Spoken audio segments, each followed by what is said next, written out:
السلام علیکم ورحمۃ اللہ وبرکاتہ۔ نحمدہ ونصلی علی رسول الکریم، اما بعد، اللہم صلی علی محمد وعلی آلہ واصحابہ اجمعین۔ سورۃ الواقعہ، اس کے بارے میں عام طور پر یہ بات مشہور ہے کہ جو بندہ شام کو مغرب کے بعد سورہ واقعہ روز پڑھے گا اسے فاقہ نہیں آئے گا۔ اور اس کے بارے میں ایک روایت بھی بیان کی جاتی ہے کہ عبداللہ بن مسعود رضی اللہ تعالی عنہ کا آخری وقت آیا یا وہ بیمار ہوئے، اور عثمان غنی رضی اللہ تعالی عنہ ان کی عیادت کے لیے گئے۔ تو جا کر جب ان کی عیادت کی تو انہوں نے کہا کہ میں طبیب کا بندوبست کر دیتا ہوں۔ تو انہوں نے کہا طبیب نے تو بیمار کیا ہے، مراد تھی اللہ کی ذات۔ پھر کہا کہ آپ کی بیٹیاں ہیں تو میں ان کے لیے کوئی وظیفہ لگا دیتا ہوں۔ تو انہوں نے کہا کہ وظیفہ لگانے کی کوئی ضرورت نہیں ہے، میں نے اپنی بیٹیوں کو سورہ واقعہ جو ہے وہ روز پڑھنے کا حکم دیا ہے، اور میں نے نبی علیہ السلام کو سے بھی بات سنی ہے کہ جو بندہ سورہ واقعہ روز پڑھے گا تو اسے فاقہ نہیں آئے گا۔ یہ روایت ہے۔ اب دیکھیں ناصر الدین البانی نے السلسلۃ الضعیفہ میں اس کو ضعیف بیان کیا ہے۔ حافظ صلاح الدین یوسف صاحب نے احسن البیان میں اس کو ضعیف بلکہ جداً ضعیف بلکہ موضوع کے قریب جو ہے وہ لکھا ہے۔ اب مسئلہ کیا ہے؟ مسئلہ یہ ہے کہ پھر مشہور کیوں ہو گئی کہ یاد رکھیے ایک ہوتا ہے حلال و حرام کا مسئلہ، ایک ہوتا ہے فضائل کا مسئلہ۔ تو ہمارے ہاں یہ دو قسم کے جو ہے نا نظریات پائے جاتے ہیں محدثین میں بھی۔ وہ کہتے ہیں کہ بھی جو فضائل اعمال کے بارے میں حدیث ہے چاہے وہ ضعیف بھی ہو تو وہ قابل قبول ہے، لوگ نیک عمل ہی کریں گے، اور حلال و حرام کے بارے میں ہم صحیح روایت کو لیں گے۔ لیکن جو کہتے ہیں کہ ہم نے خالص دودھ ہی لینا ہے، اس میں پانی کی ذرا برابر ملاوٹ نہ ہو، وہ کہتے ہیں جی جو فضائل اعمال میں بھی ہم صحیح روایت کو قبول کریں گے۔ بہرحال یہ جو ہے نا روایت ضعیف ہے۔ اب ہم آتے ہیں اس بات کی طرف، یاد رکھیے کہ قرآن مجید باعث برکت ہے۔ جن خواتین نے یا جن لوگوں نے سورہ واقعہ روز پڑھتے ہیں وہ پڑھیں، وہ ہرگز نہ رکے کہ حدیث ضعیف ہے، وہ اپنی نیت بدل لے، کیونکہ قرآن مجید جہاں سے بھی پڑھا جائے بابرکت کلام ہے، اس کے ایک ایک حرف میں برکت ہے۔ اور نبی علیہ السلام نے فرمایا کہ جو بندہ کسی نفلی کام کا آغاز کرے اسے اس یہ بات چاہیے کہ وہ اس کو جاری رکھے۔ تو جن خواتین کا اتنے سالوں سے بلکہ بچپن سے یہ عمل ہے تو توبہ نعوذ باللہ وہ ہرگز ہرگز ہرگز نہ اس کو چھوڑیں، بلکہ نیت بدل لیں کہ میرا یہ نفلی کام ہے اور میں اللہ کی رضا کے لیے کر رہی ہوں، اور قرآن مجید جہاں سے بھی پڑھا جائے وہ با برکت ہے تو عمل نہ چھوڑیں۔ جیسے تہجد ہے، یہ تہجد ایک نفلی چیز ہے، لیکن نبی علیہ السلام نے فرمایا کہ جو ہے نا جو بندہ نفلی کام شروع کرے چاہے تھوڑا ہو وہ ہمیشہ ہونا چاہیے۔ یہ بات یعنی کہ یہ سورہ واقعہ کے حوالے سے بات ہے۔ دوسری بات اس میں اہم یہ بات ہے، یاد رکھیے کہ نا جو صورتوں کے فضائل ہیں، یعنی کہ ہمارے ہاں مفسرین اکرام نے تو حد کی ہے کہ بعض اوقات ہر صورت کی فضیلت بیان کی ہوتی ہے۔ تو یاد رکھیے کہ ہر صورت کی فضیلت صحیح احادیث سے ثابت نہیں ہے۔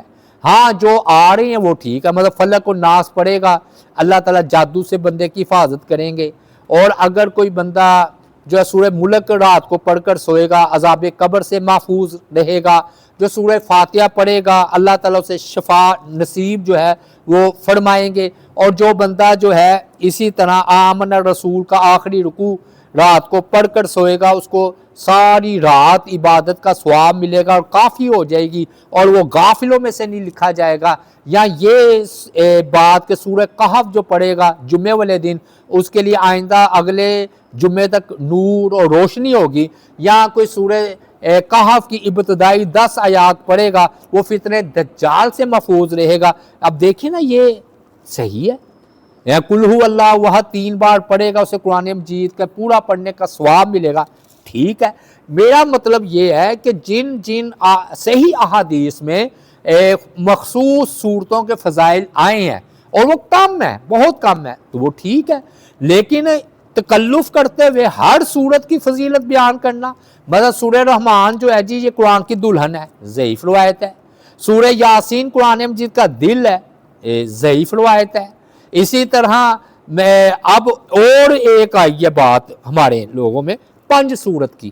پنج سورہ کا معاملہ یہ ہوتا ہے کہ نہ خواتین کے لیے یا آسانی کے لیے انہوں نے نا سورہ یاسین، سورہ ملک، سورہ رحمان، سورہ کہف، سورہ فلق، سورہ ناس، سورہ مزمل کو جو ہے نا وہ الگ سے کوئی بھی اس طرح اپنے نا انہوں نے 5 سورتوں کا انتخاب کیا ہوتا ہے، سورہ واقعہ، سورہ یاسین، سورہ رحمان، سورہ الکہف اور یہ جو ہے نا سورہ مزمل، تو اس کا انتخاب کیا ہوتا ہے۔ بعض نے سورہ جن بھی ڈالی ہوتی ہے۔ یاد رکھیے یہ ایک حوالے سے تو ٹھیک ہے کہ آپ ان صورتوں کا چناؤ کریں جس کی فضیلت صحیح احادیث میں آئی ہے۔ مثلا آپ سورہ کہف ہے، سورہ ملک ہے، سورہ فلق اور سورہ ناس ہے، حتیٰ کہ اگر سورہ بقرہ ہے اگر ہو سکے اس کی بھی فضیلت آئی ہے، آیت الکرسی ہے تو وہ تو ٹھیک ہے، لیکن اب سورہ یاسین، سورہ رحمان یا صبح کو پڑھنا ضعیف روایات ہے۔ تو انتہا یہ ہے کہ اس پر کتابیں لکھی گئیں اور یہ اس بات کا دعویٰ کیا گیا کہ بھی ہر صورت ہی کی گویا فضیلت ثابت ہے۔ یہ تکلف ہے، بلکہ میں یہ کہوں گا کہ یہ منکر اور ضعیف روایات ہے، اس سے پرہیز کرنا جو ہے چاہیے۔ نقصان کیا ہوتا ہے؟ لوگ پورا قرآن نہیں پڑھتے، یعنی کہ وہ 5 سورت پر ہی رہ گئے ہیں اور وہ ادھر ہی سے نکال کر وہ صورتیں پڑھتے ہیں اور روز کا اپنا معمول بناتے ہیں، اور حالانکہ ہونا یہ چاہیے، حتیٰ کہ امام ابو حنیفہ رحمۃ اللہ علیہ نے یہ بات کہی کہ کم از کم ایک سال میں 2 مرتبہ قرآن مجید مکمل ہونا چاہیے، کم از کم، کیونکہ جب نبی علیہ السلام کی وفات کا وقت آیا تو نبی علیہ السلام کو جبرائیل علیہ السلام نے 2 بار قرآن مجید کا جتنا نازل ہو چکا تھا دورہ کروایا۔ اس سے امام ابو حنیفہ رحمۃ اللہ علیہ نے استدلال کیا کہ قرآن مجید کو کم از کم 2 مرتبہ پڑھنا چاہیے، پھر بھی فرض نہیں ہے، لیکن بھائیو آپ سارا قرآن چھوڑ کر صرف 5 سورت کا انتخاب کریں۔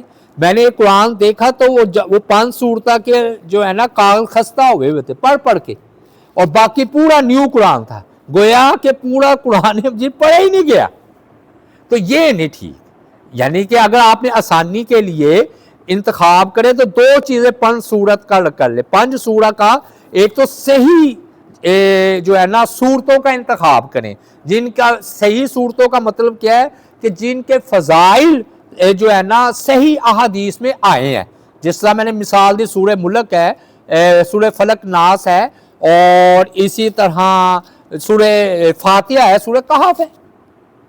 اب سورہ واقعہ کے اس میں برکت ہے، کیونکہ قرآن مجید کے ایک حرف میں برکت ہے، ہم نہیں کہہ سکتے توبہ نعوذ باللہ کہ یہ بے برکت کام ہے، لیکن بھائیو جو فضیلت ہے وہ تو ضعیف ہو گئی نا، تو اس لیے یہ سمجھ کر تلاوت کرنی کہ بھی اس سے فاقہ نہیں آئے گا، تو ٹھیک ہے اللہ تعالیٰ نیت کے مطابق بھی بندے کو عطا کر دیتے ہیں تو شاید فاقہ نہ آئے، لیکن یہ حدیث ضعیف بلکہ موضوع کے قریب ہے، اور میں نے آپ کو کہا کہ سلسلۃ الضعیفہ میں ناصر الدین البانی نے اس کو ضعیف کہا ہے، اور حافظ صلاح الدین یوسف صاحب نے عبدالسلام بھٹوی رحمۃ اللہ علیہ نے اپنی تیسر القرآن میں اس کو ضعیف بیان کیا ہے۔ تو میں نے آپ کو 3 حوالے دے دیے، ناصر الدین البانی کا، صلاح الدین یوسف صاحب کا، اور اس کے علاوہ عبدالسلام بھٹوی رحمۃ اللہ علیہ کا۔